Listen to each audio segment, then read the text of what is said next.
Good morning, guys! We're going to Rocaen today. Bibisitahin namin yung shooting location ng The Handmaiden ni Kim Tae-ri. Di pa nakaayos yung mask ko, no? Magpapaload muna kami ng IC card para tuloy-tuloy na tayo mamaya sa train station. Napagod na ako mag-mask, guys. Di ako makahinga.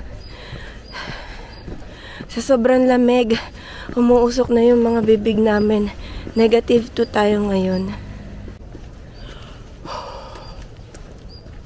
Dito na po kami sa train station. 8:44 pa yung biyahe namin, so intay pa kami. Kabababa lang namin sa Kuwana Station, guys. Kain muna kami dito sa restaurant na to. Hindi ko siya mabasa. Translate natin mamaya.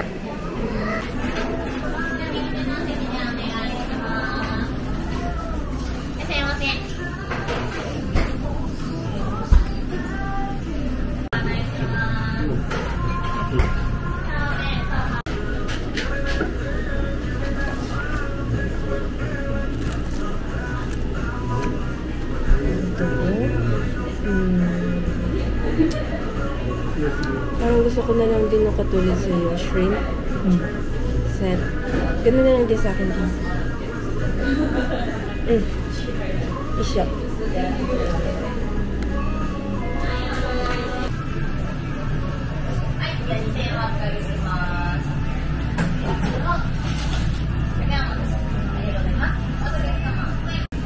Mukhang ang sarap, guys. Kain na tayo.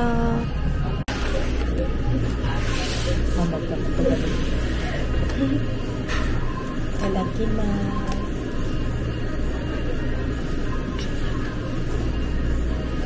Kasi bakit hindi tinatanggal ang jacket mo? Ayoko, puti yung panloob ko eh. Iyo.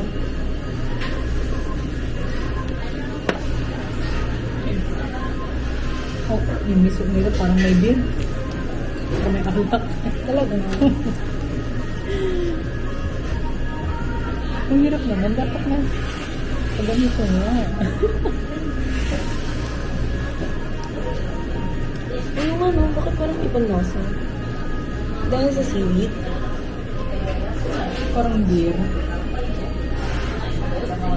Parang hindi wakame yung gamit nila. Talaga?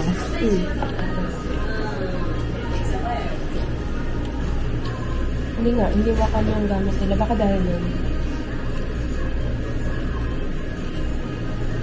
Ang sarap.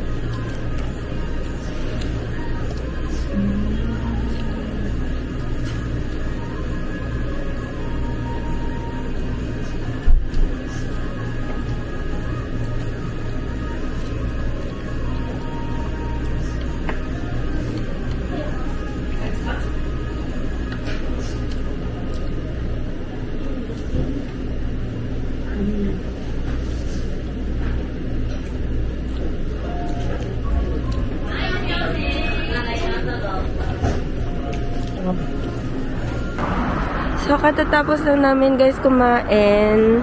From Kuwana Station, lalakarin namin siya ng 30 minutes going to Rocaen. 13 minutes pala, 30 minutes to 1.3.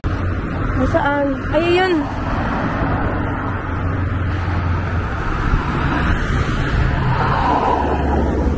Kita ba? Lakas ng hangin dito. Buti na lang maaraw.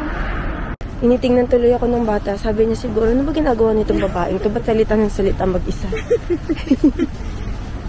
Quick stop kami dito. Hindi ko alam kung saan to, pero ang ganda kasing mag-photoshoot. O, yan o.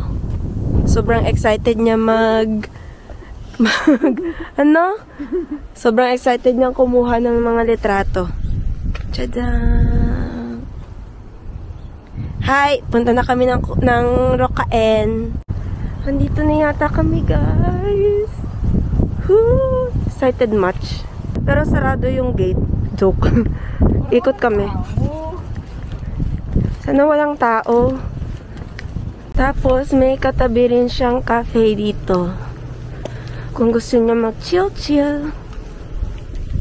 Roca.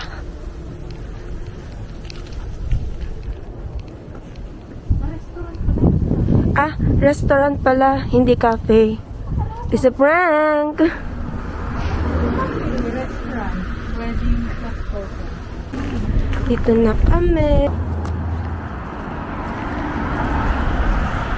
Ito yung mga entrance fee niya. Ito siya. Wow.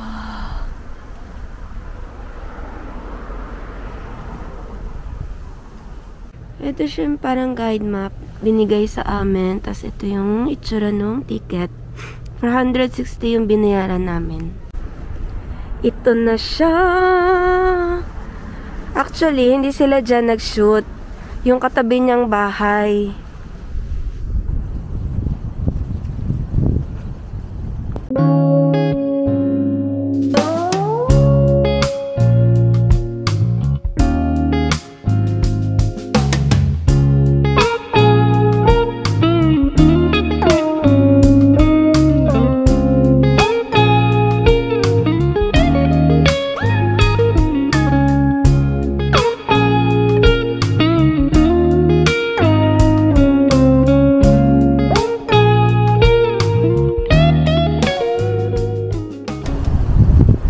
Madam, tuloy po kayo sa aking daan.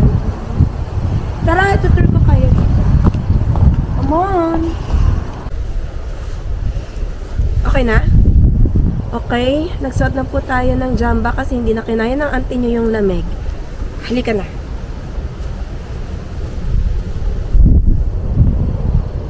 A game. Come here. Dito nga pala yung living room. Tapos, dito sa taas yung bedroom namin. Tapos, ito yung garden. And then, doon sa side na yan, nag-shoot sila Kim Terry. Ito, ginawang CGI para hindi makita sa movie. That's all, and I thank you. Ganda dito guys, kaya lang may part na prohibited puntahan, kaya hindi kami makakaikot dito sa part na to. So, dito lang kami sa bahay. Hindi namin sure kung may ginagawa sa part na yon, pero nung unang punta kasi nung kapatid ko dito is nakapunta sila doon. So, wala kami idea. Yung bag namin, iniwan lang namin dyan, no? Wala kami pakialam kahit mawala, no? Asa na lang tayo sa walang kukuha niyan.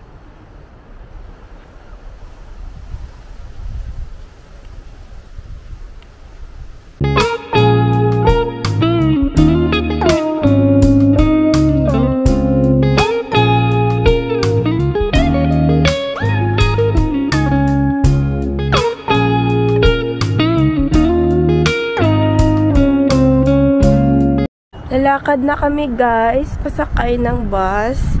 Magkakafe muna kami bago umuwi. Sobrang lamig.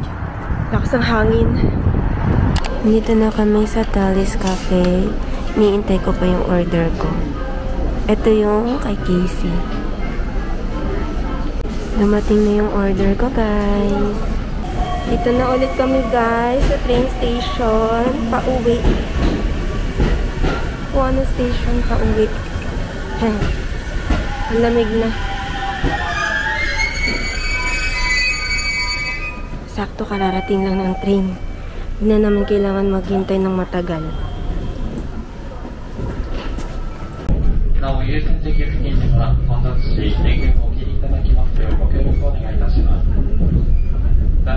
We're back in Iga guys. Otsukaresama desu.